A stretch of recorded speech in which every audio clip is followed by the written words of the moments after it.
Our reading this morning is Why Am I an Ally by Jeannie Gainsbourg. Advocate and author Jeannie Gainsbourg shared why she became an advocate for the queer community. I once asked my grandmother how the Holocaust happened. She was an elderly Jewish woman, and I thought she would be able to explain it to me. I wanted to know the details, like why the Jewish people didn't run, hide, or rip the Star of David off their clothing. But my grandmother had grown up in Brooklyn, and she couldn't explain it to me any better than the history books could. It wasn't until I read Schindler's List that I began to understand the process of systemic oppression that had taken place, starting with the name-calling and scapegoating, moving gradually into discrimination and segregation, then to acts of violence, and eventually to genocide. For many people, the Holocaust must feel like ancient history, but for others, like me, in my early 60s, it was shockingly recent. After hiding in a friend's attic for more than 2 years, Anne Frank was killed a mere 18 years before I was born. One of my biggest fears is that I will be able to explain to my grandchildren how something like this could happen. How first we allowed doctors to refuse care for LGBTQ plus people because it went against their religious beliefs. How we then removed safe access to bathrooms and other facilities for transgender people. How we banned teachers from saying the word gay. How we began arresting parents for providing health care to their transgender teens. How there were mass shootings in LGBTQ plus spaces, until finally, I had people hiding in my attic. I refuse to let this be my future story. It's why I do the work that I do.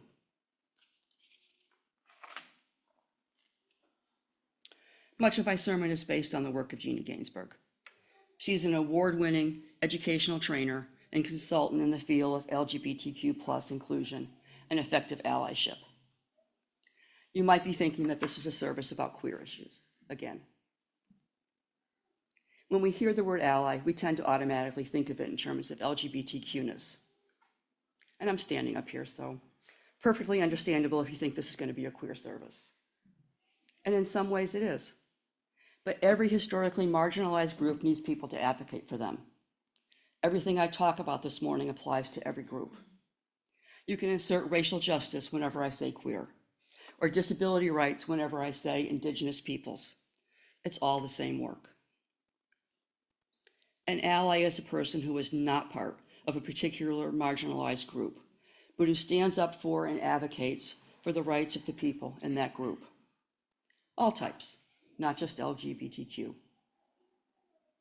Just because I belong to a marginalized group doesn't mean that I can't be an ally, even an ally inside my own group. As a lesbian, I can advocate for the rights of bisexual people. As a non-binary trans person, I can advocate for a gender fluid or binary transgender person. Everyone gets to be included in allyship. It's a big club, and all are welcome. Pride is coming up next month, and I know I'll see signs and t-shirts that say Proud Ally.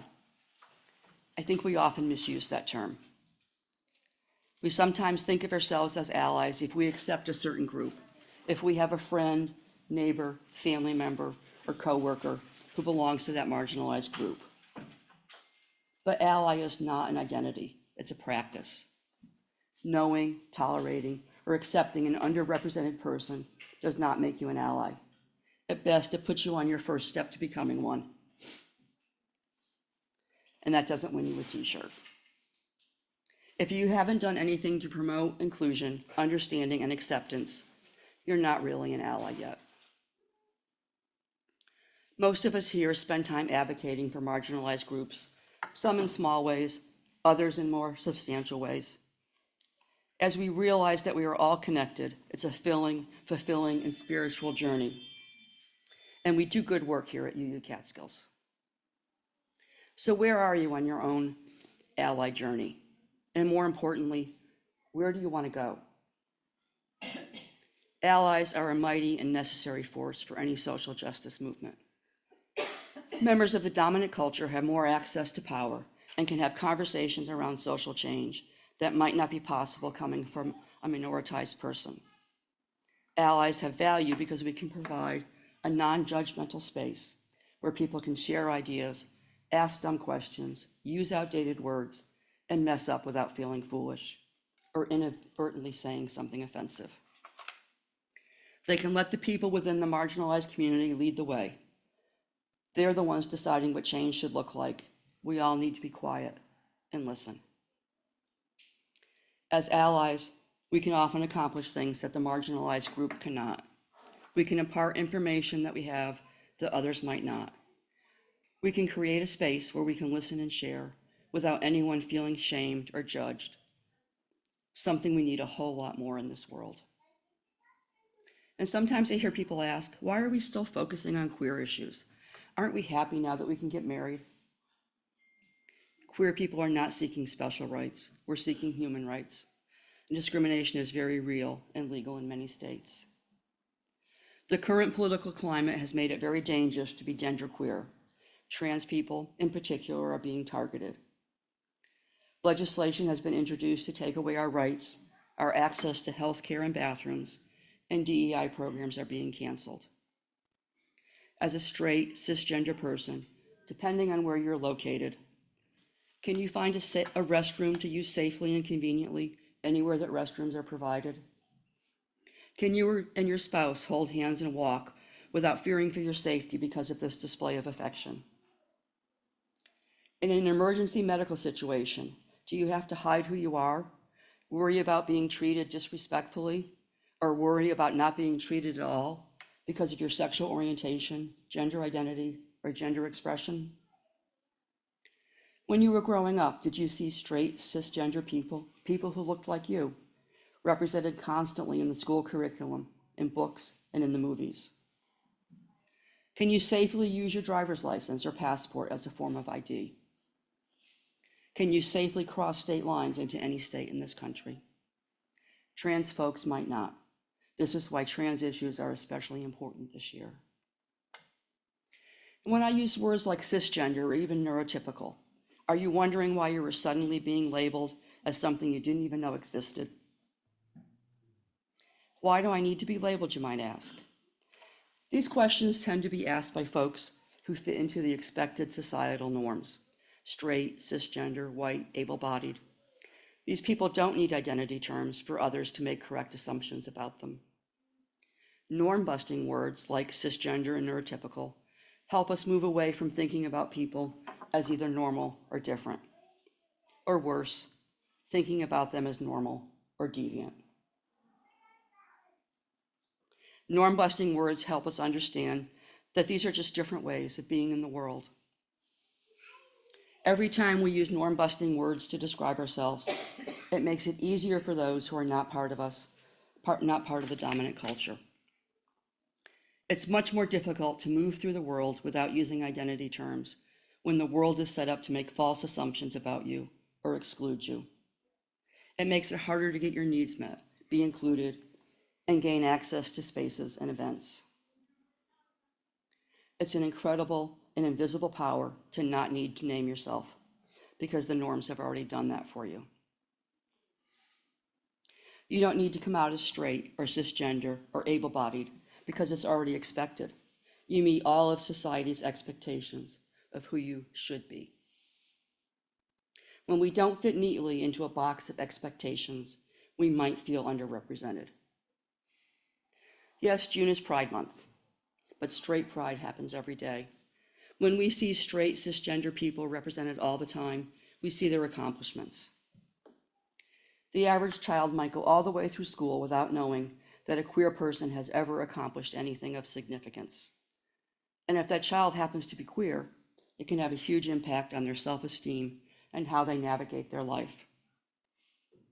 Let's practice using gender-neutral terms as much as possible. Disney switched their standard greeting of ladies and gentlemen, boys and girls, to dreamers of all ages. If you're calling your child's school, refer to yourself as the child's parent instead of mother or father. More than likely, your own gender is irrelevant. Similarly, if you're bragging about your grandchild, does their gender matter? Refer to them as your grandchild instead of grandson or granddaughter. Doing this, it makes it much easier for the non-binary person in your life. It does not call attention to them or make them seem different. Christy Balesi, a member of our congregation, shared with me that her family sometimes has gender-neutral dinners. They use dinner time conversations to practice learning and using gender-free words. As they talk about family, they find some of the identities easy: adult child or offspring, and parents. But others are more difficult. What do you call your nieces and nephews? Luckily, Christy has adult children to help, but I'm sure they also use Google a bit. And it sounds like her family has a lot of fun doing this, making it a game to see who can talk the longest without using a gender-specific term. And in case you're wondering, nieces and nephews, nibblings.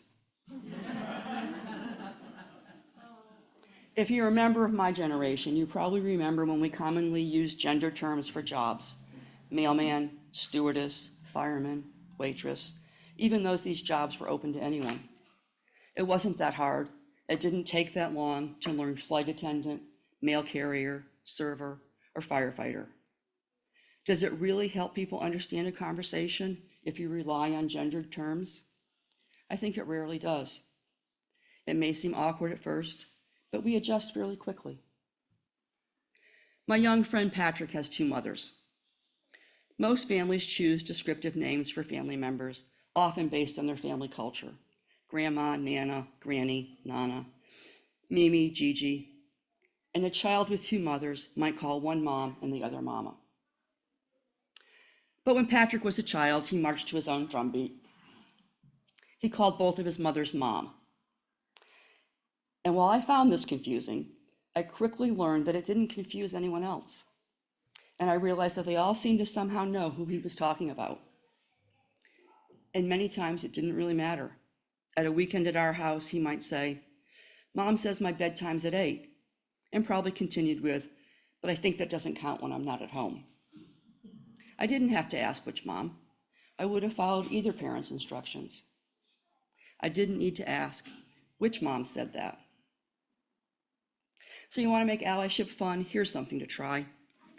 When you're introducing yourself in a new social setting, start by saying that you and your spouse are in a mixed gender marriage, or that you are in a same-sex relationship. Same-race relationship. It gets people thinking about their assumptions. And one of the easiest ways to advocate for marginalized group is to challenge harmful misinformation. A common obstacle to interrupting offensive language is not knowing what to say. So we need hip pocket responses that we can whip out in any situation. We've all been there, knowing that what was just said was offensive, but not thinking fast enough to respond. So here's some examples to get you started. That language is not okay. We don't use put downs here. Can you explain why that's funny? Can you say more about what you've just said? And my favorite, that I can use in any situation: I don't agree with what you just said. Practice them until you can say them without hesitation or strong emotions. From there, you can collect some elevator speeches. Why is it important to use your pronouns? Why are pronouns not preferred, but are a person's core identity? Transgender folks are not a threat to civilization. Disabled folks are not defined by their disability. They are not a burden on society. Collect some quick facts. This supposedly sudden need for gender-neutral bathrooms is not new, and it's not the fault of transgender folks. Most likely, we all grew up using them in our homes. Back then, we just called them bathrooms. And another, more US politicians have been arrested for misconduct in public restrooms than have trans people. Maybe they're the ones that need to be banned. Having these in your hip pocket helps you to avoid thinking later, "If only I had said that." It makes you a better ally. Now, if you decide to be a queer ally, you're going to learn about coming out. I really don't like that phrase. To me, it implies that I was hiding in the closet, hiding something about myself, and that implies shame. And I did go through that as a young lesbian. While I was eventually comfortable with that identity, it took a long time to get to a place where I finally felt that it was just one aspect of my life. And now I prefer to say that I'm living my truth, being my authentic self. Our society forces queer people to either come out or live a lie. And this is not because there's a problem with queer people. This is because we have a problem with our society. I know a family that talks about gender identity and sexual orientation with their kids intentionally on a regular basis, so that it all feels normal and healthy to them, and so they never have a need to come out, that there is no shame in being whoever they are.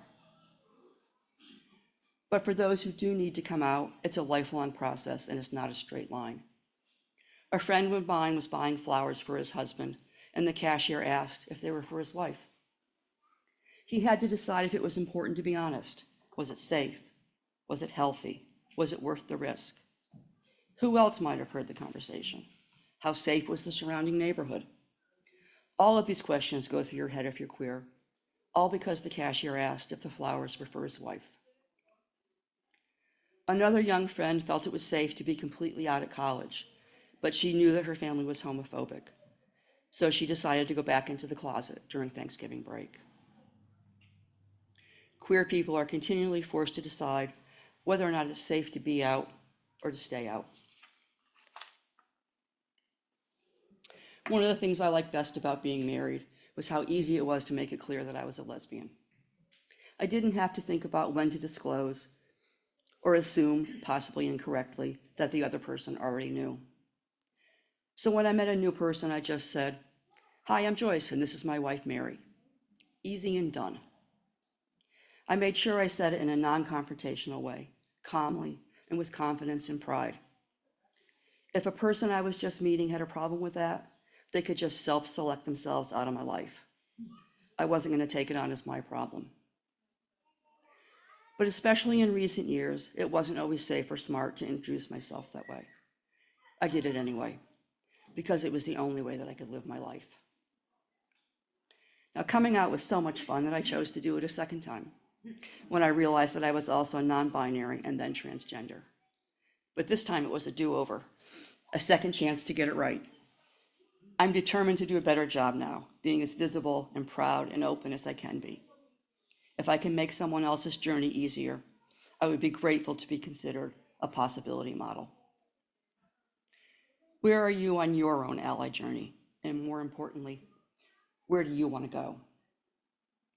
What are some of the ally actions that you can do that are a good fit for your personality and skill set and are also sustainable? Which ones are not a good fit and would be better not to pursue or continue?